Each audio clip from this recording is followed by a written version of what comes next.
Doug, your documentary Home Again has just been shown here in CLIT Festival. How do you feel about it? I feel good. It's been a long time since I saw it myself, so it was nice to see it with an audience, and so it's great. Yeah. Okay. Yeah. What's the main focus, the main message you want to pass with this movie? My main aim with this movie was to empower women and families in birth, with this film, and not to shame anyone for how they choose to give birth, but to show, that women are incredibly strong, and I think the way the birth system has been created is it's a little bit like taking the power away from women, and so I just wanted a reminder of how empowering and how strong women are at birth, and like just to watch a birth, it's like, it can be like an action movie, it can be like a drama movie, like each birth is like its own genre, and it's like and you can't put all births under one hat because every woman is different as well. Yes. And we should embrace that, from all points of view. We witnessed that in your documentary. The old Icelandic women, with all their wisdom, they have a main role here. Yeah, and the good thing about birth in Iceland is that it's very driven by midwives and by women. It's not the doctor normally who is in charge. It's always the midwives. The doctor comes in if there's a dangerous situation, and I think that's really the key to good birth. To have really strong force of midwives, and you can see it by countries. Where they have a good force of midwives who are well educated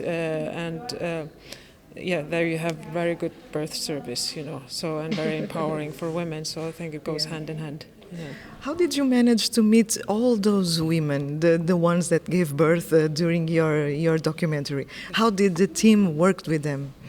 It was a very small team. It was normally just me by myself or me and a camera person, because it's a very intimate moment, and we just wanted to be a fly on the wall, kind of, because we tried to have no presence in the birth, if that's possible.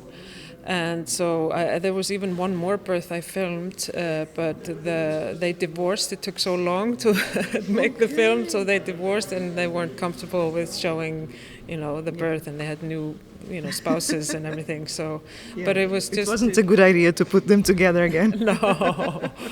But we just advertised, and sometimes the midwives also asked couples, if they were willing, and some were very shy to do it, but they believed in showing birth, so they kind of took the chance with us. Yeah. Do you have any filmmakers from your country, from Iceland, that you admire, that inspire you, that we can also know? There's a lot of... I've been an activist with the women's movement in film in Iceland, and there are many amazing women coming up now, and there's been a big shift, like where there's more and more female directors, and it's interesting because it's a new perspective, and there's so many stories that haven't been told. So I recommend just looking into there's Kristín Jóhannesdóttir, there's Ísold. We're all called daughters, our last name, so you'll hear Dóttir. So just encourage people. It's a good tip for us to search it on Google. Yeah, just look for a Dóttir, and you will find some amazing directors coming up, and so I recommend it. You do have a workshop for young women, for young filmmakers, isn't it? Yeah. How does it work?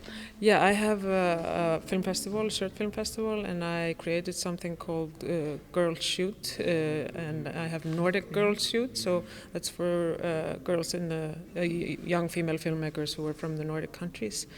And we do a workshop in Iceland at my festival, the Northern Wave Film Festival, once a year.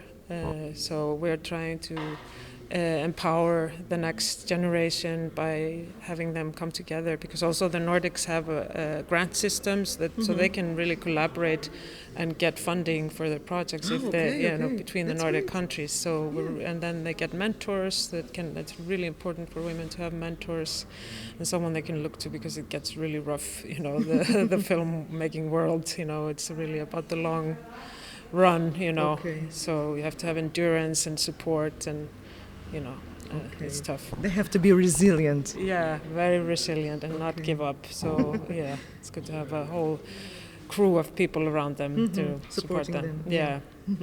You do have a film festival, isn't it? What can we learn from your experience to adapt it here in CLIT?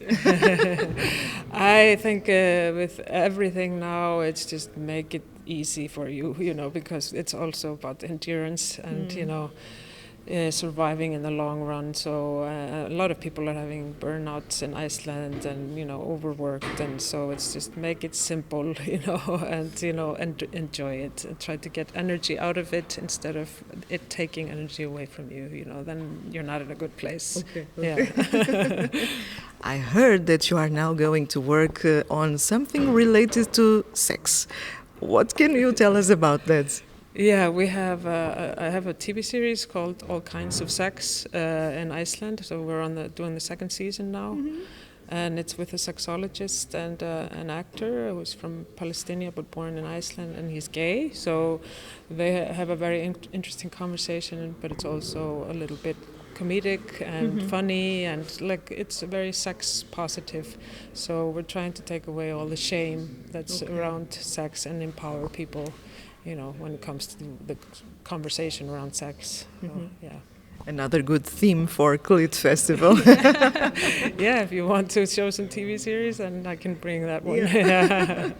Okay. Thank you so much. Hope you enjoyed your stay here in Portugal and hope to see you soon again. Thank you so much for having me. Thank you. Thank you so bye. much.